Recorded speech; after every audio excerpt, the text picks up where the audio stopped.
માં ટોઈંગ કર્મચારીએ લગાવ્યો ટ્રાફિક પોલીસને કલંક, વ્યવસ્થિત પાર્ક કરેલું સ્કૂટર પણ ઉઠાવી ગયો। સુરતમાં માત્ર ટ્રાફિકના નિયમો તોડતા લોકોનો જ ત્રાસ નથી, અહીં ખુદ ટ્રાફિક પોલીસના ટોઈંગ કર્મચારીઓનો પણ ત્રાસ છે। જે સીસીટીવી ફૂટેજ સામે આવ્યા છે તે ચોંકાવનારા છે। દ્રશ્યો કતારગામ પોલીસ સ્ટેશન વિસ્તારના છે। આરોપ છે કે અહીં વ્યવસ્થિત પાર્ક કરેલા વાહનોને પણ ટ્રાફિક પોલીસના ટોઈંગ વિભાગના કર્મચારીઓ ઉઠાવી લઈ જાય છે। સીસીટીવીમાં જોઈ શકાય છે કે કાળા રંગના ટી શર્ટમાં એક કર્મચારી આવે છે અને ટ્રાફિક પોલીસની કામગીરી પર કાળું કલંક લગાવે છે। દ્રશ્યોમાં જોઈ શકાય છે બાઇક વ્યવસ્થિત પડ્યું છે। આ કર્મચારી તેને પહેલા થોડું ખસેડે છે, પોતે સાઈડમાં જાય છે અને ત્યારબાદ ફરી આવે છે। તે જ બાઇક ઢસડીને ટોઈંગ વાન તરફ લઈ જાય છે। ટોઈંગ કરવાની તેની નિપુણતા પણ જોઈ લો, એકલા હાથે બાઇકને ઢસડી જાય છે। ન તો તેને ચિંતા બાઇકની છે કે ન તો બાઇકના માલિકની। લાગી રહ્યું છે કે કર્મચારીને આજે ટાર્ગેટનો પ્રેશર છે। ઘટનાનો વિડીયો સોશિયલ મીડિયામાં વાયરલ થતા હવે સુરતી વાહન ચાલકોમાં રોષ ભભૂકી ઉઠ્યો છે અને આવા કર્મચારીઓને તાત્કાલિક છૂટા કરી નૈતિકતા અને કાયદાકીય ધોરણે કામ કરતા કર્મચારીઓને જ ટોઈંગની કામગીરી કરવા જોડવા માંગ કરવામાં આવી છે। સાથે જ નાગરિકો અપેક્ષા રાખી રહ્યા છે કે ટ્રાફિક પોલીસ આ મુદ્દે ખુલાસો કરે। વડોદરામાં ખનીજ માફિયાઓ પર ખનીજ વિભાગની લાલા, કરોડોનો મુદ્દામાલ જપ્ત। વડોદરા જિલ્લાના ડેસર તાલુકામાં ખાણ ખનીજ વિભાગે ગેરકાયદેસર ખનન સામે મોટી કાર્યવાહી હાથ ધરી। વાંકાનેડા ગામમાં પાડવામાં આવેલા દરોડા દરમિયાન કરોડો રૂપિયાનો મુદ્દામાલ જપ્ત કર્યો, જ્યારે કરજણમાંથી પણ 10 ડમ્પર જપ્ત કર્યા। કરજણના નારેશ્વર પાલેજ રોડ પર સરપ્રાઇઝ ચેકિંગ કરવામાં આવ્યું। ચેકિંગ દરમિયાન રેતી ભરેલા હાઈવા ડમ્પરોની તપાસ કરવામાં આવી। તપાસમાં બિનઅધિકૃત રીતે અને ઓવરલોડ રેતીનું પરિવહન કરતા કુલ 10 ડમ્પર ઝડપાઈ ગયા। ખાણ અને ખનીજ વિભાગની ટીમે તમામ વાહનો જપ્ત કરીને અંદાજે 2 કરોડ રૂપિયાનો મુદ્દામાલ સીઝ કર્યો છે। ત્યારબાદ સંબંધિત નિયમો મુજબ કાયદાકીય કાર્યવાહી શરૂ કરવામાં આવી છે। વડોદરા જિલ્લાના ડેસર તાલુકામાં ખાણ ખનીજ વિભાગે ગેરકાયદેસર ખનન સામે મોટી કાર્યવાહી હાથ ધરી। વાંકાનેડા ગામમાં પાડવામાં આવેલા દરોડા દરમિયાન કરોડો રૂપિયાનો મુદ્દામાલ જપ્ત કર્યો। આ તરફ ડેસર તાલુકાના વાંકાનેડા ગામમાં ખાણ ખનીજ વિભાગે ગેરકાયદેસર ખનન સામે તવાઈ બોલાવી હતી। વિભાગની ટીમે દરોડા પાડી ગેરકાયદેસર ખનન પ્રવૃત્તિઓનો પર્દાફાશ કર્યો હતો। કાર્યવાહી દરમિયાન ખનન માટે ઉપયોગમાં લેવાતા 2 હિટાચી મશીન અને 3 ડમ્પર સહિત કુલ 1 કરોડ 60 લાખ રૂપિયાથી વધુનો મુદ્દામાલ જપ્ત કરવામાં આવ્યો છે। તમામ વાહનો અને મશીનો સીઝ કરીને આગળની કાયદેસરની કાર્યવાહી હાથ ધરવામાં આવી છે।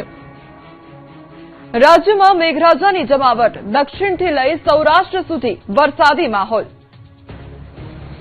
ગુજરાતમાં મેઘરાજાએ ફરી એકવાર જમાવટ શરૂ કરી છે। દક્ષિણ ગુજરાતથી લઈને મધ્ય ગુજરાત અને સૌરાષ્ટ્ર સુધી અનેક વિસ્તારોમાં વરસાદી માહોલ જોવા મળ્યો। બીજી તરફ ઉપરવાસમાં વરસાદને પગલે સરદાર સરોવર નર્મદા ડેમની જળ સપાટીમાં પણ સતત વધારો થઈ રહ્યો છે। જોઈએ રાજ્યભરના વરસાદનો અહેવાલ। દક્ષિણ ગુજરાત, મધ્ય ગુજરાત અને સૌરાષ્ટ્રના શહેરો તથા ગ્રામ્ય વિસ્તારોમાં મેઘરાજાએ મહેર વરસાવતા લોકોને ઉકળાટમાંથી રાહત મળી છે।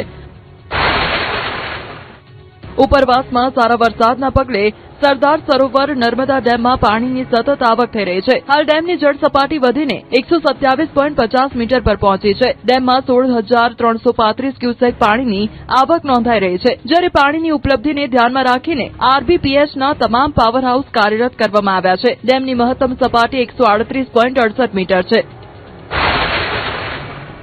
વડોદરામાં ભારે ઉકળાટ બાદ વાતાવરણમાં પલટો આવ્યો। સવારથી ધીમી ધારે વરસાદ શરૂ થયો, જ્યારે કેટલાક વિસ્તારોમાં ધોધમાર વરસાદ પણ વરસ્યો। શહેરના વિવિધ વિસ્તારોમાં હળવાથી મધ્યમ વરસાદથી લોકોને ગરમીમાંથી રાહત અને ઠંડકનો અનુભવ થયો। દક્ષિણ ગુજરાતના વલસાડ જિલ્લામાં પણ સવારથી મેઘરાજા મહેરબાન રહ્યા। વલસાડ શહેર ઉપરાંત ભાગડાવડા, કોસંબા, તિથલ રોડ અને હાલર રોડ વિસ્તારમાં સારો વરસાદ નોંધાયો। લાંબા વિરામ બાદ વરસાદ પડતા ખેડૂતોમાં ખુશીનો માહોલ જોવા મળ્યો।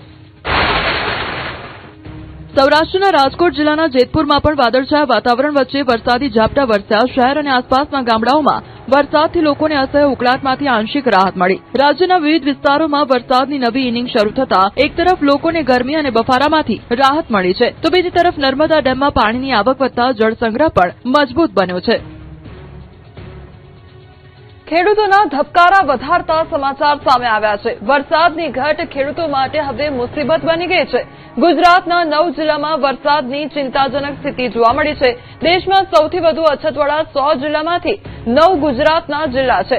વરસાદની ઘટ મામલે દ્વારકા દેશમાં 4થા ક્રમે છે, તો દ્વારકામાં વરસાદની 97% ઘટ છે।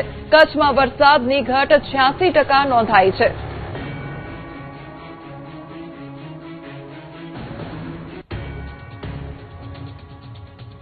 આણંદના ભાલ પ્રદેશમાં વરસાદની અછત, ડાંગર પકવતા ખેડૂતોના જીવ અદ્ધર. આણંદ જિલ્લાના ખંભાતનો ભાલ વિસ્તાર, જે ગુજરાતમાં ઉત્તમ ગુણવત્તાની ડાંગર માટે જાણીતો છે, પરંતુ આ વર્ષે વરસાદની અછત અને સિંચાઈના પાણીની તંગીના કારણે અહીંના ડાંગર ઉત્પાદક ખેડૂતો મુશ્કેલીમાં મુકાયા છે. 25 ગામોના ખેડૂતો સામે હવે પાક બચાવવાનો પડકાર ઉભો થયો છે. ડાંગરની વાવણીનો સમય શરૂ થઈ ગયો છે, પરંતુ ખેતરોમાં પૂરતું પાણી ન મળતા ખેડૂતો ચિંતામાં મુકાઈ ગયા છે. ખેડૂતોએ વાવેતર માટે ખેતરોમાં નાખેલું ધરું પણ પાણીના અભાવે બળી રહ્યું છે. પાંદડ, મીતલી, વડગામ, ગુડેલ, રોહણી, તળા તળાવ, નવી આખોલ, જૂની આખોલ, ગોલાણા, લુણેજ અને સોખડા સહિતના ભાલ વિસ્તારના ગામોમાં ખેડૂતો ડાંગરની ખેતી પર નિર્ભર છે, પરંતુ આ વર્ષે ન તો વરસાદની મહેર છે, ન તો કેનાલોમાં સિંચાઈનું પાણી જોવા મળી રહ્યું છે. ખેડૂતોનું કહેવું છે કે જો સમયસર પાણી નહીં મળે તો ડાંગરનો પાક નિષ્ફળ જઈ શકે છે અને તેની સીધી અસર તેમની આર્થિક સ્થિતિ પર પડશે. હાલ ભાલ વિસ્તારના ખેડૂતોની નજર હવે વરસાદ અને સિંચાઈના પાણી તરફ છે. ડાંગરના પાકને બચાવવા માટે તાત્કાલિક પાણીની વ્યવસ્થા કરવામાં આવે તેવી ખેડૂતોની માંગ છે. વરસાદ ખેંચાતા ઘાસચારાના ભાવ બમણા તો ગૌશાળાની હાલત કફોડી બની છે.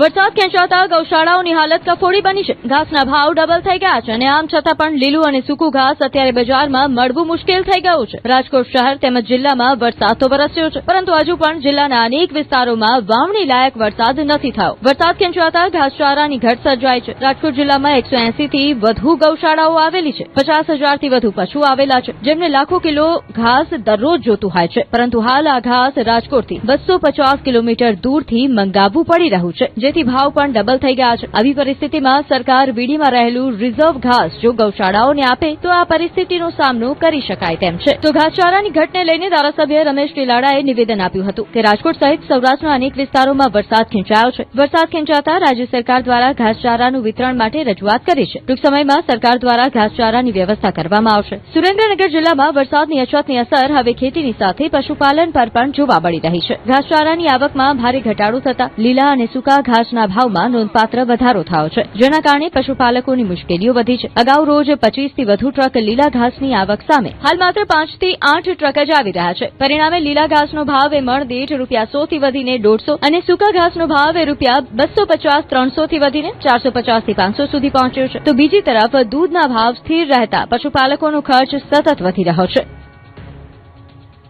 જૂનાગઢમાં વન વિભાગની ઢીલી નીતિનો આરોપ, રજીસ્ટ્રેશન કરવામાં ધાંધ્યા. જૂનાગઢના ગિરનારમાં યાત્રાળુઓની સુરક્ષા માટે ઇન આઉટ ઓનલાઈન રજીસ્ટ્રેશનની જાહેરાતો થઈ, પરંતુ અમલના પહેલા જ દિવસે વ્યવસ્થાનો ફિયાસ્કો સામે આવ્યો. ન્યૂઝ 18 ગુજરાતીએ આ મુદ્દો ઉઠાવ્યા બાદ આખરે તંત્ર હરકતમાં આવ્યું અને હવે એન્ટ્રી પોઈન્ટ પર રજીસ્ટ્રેશન શરૂ કરવામાં આવ્યું છે.